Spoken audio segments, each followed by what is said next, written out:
बिस्मिल्लाहिर्रहमानिर्रहीम। अस्सलाम वालेकुम स्टूडेंट।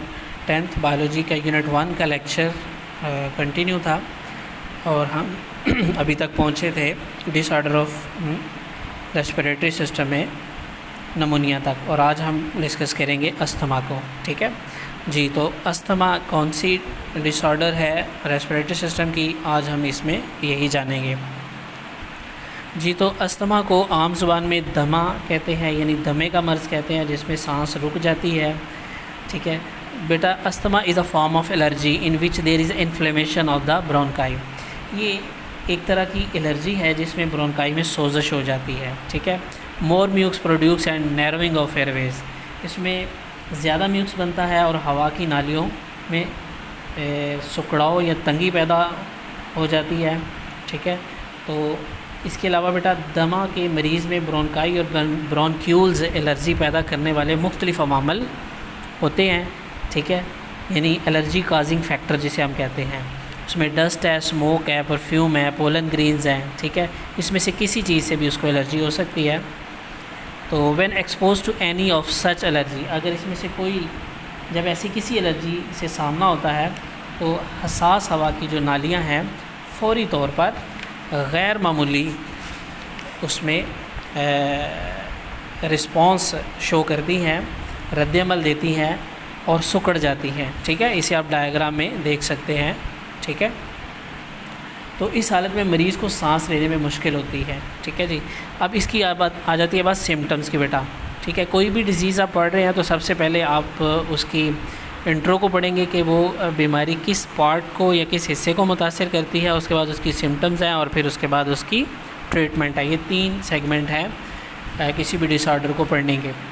ठीक है बेटा। तो जो दमा की अलामात हैं, यानी अस्थमा की जो अलामात हैं, मुख्तलिफ़ लोगों में मुख्तलिफ होती हैं। ठीक है। अहम अलामात सांस उखड़ना, ख़ास तौर पर मुशक्क़त करते हुए और रात के वक़्त ऐसा होता है। ठीक है। इसके साथ साथ खरखराहट वाली सांस, यानी सांस बाहर निकालते वक्त एक सीटी की आवाज़ जो है वो आती है। ठीक है। खांसी होती है और सीने में तंगी का एहसास होता है। ठीक है जी।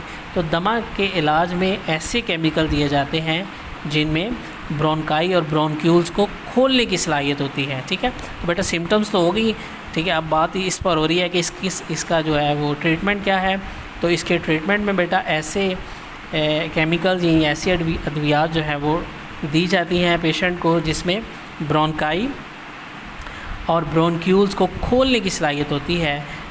ऐसी दवा इन्हेलर की शक्ल में दी जाती है जी। तो वो जिसे पेशेंट अपने पास हर वक्त रखता है ताकि जो ये किसी भी वक्त उसे अगर एलर्जी वाले चीज़ों का सामना होता है तो जैसे ही एलर्जी होती है तो नॉर्मल ब्रोंकाई जो है बदल जाते हैं कॉन्ट्रैक्टेड ब्रोंकस में। ठीक है, जिससे रास्ता और हवा का रास्ता तंग हो जाता है और म्यूक्स पैदा हो जाता है, जिससे सांस लेने में दुश्वारी होती है और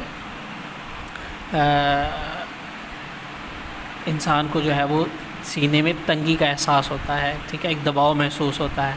और अगर इसको बर वक्त इन्हेलर ना दिया जाए और ये ऐसे ही सिकुड़े रहे तो इससे अस्थमा अटैक कहते हैं, इससे मौत भी वाक़या हो सकती है।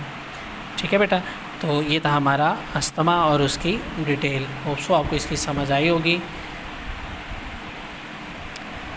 जी। तो अगर किसी बात की बेटा समझ नहीं आए तो आप कमेंट में भी पूछ सकते हैं या फिर व्हाट्सएप ग्रुप जो बनाया गया है उसमें बात कर सकते हैं, और आपको इंशाल्लाह जो चीज़ की समझ नहीं आई उसे फिर से दोहरा दिया जाएगा। थैंक यू, बहुत शुक्रिया। अपना बहुत सारा ख्याल रखिएगा। अल्लाह हाफिज़।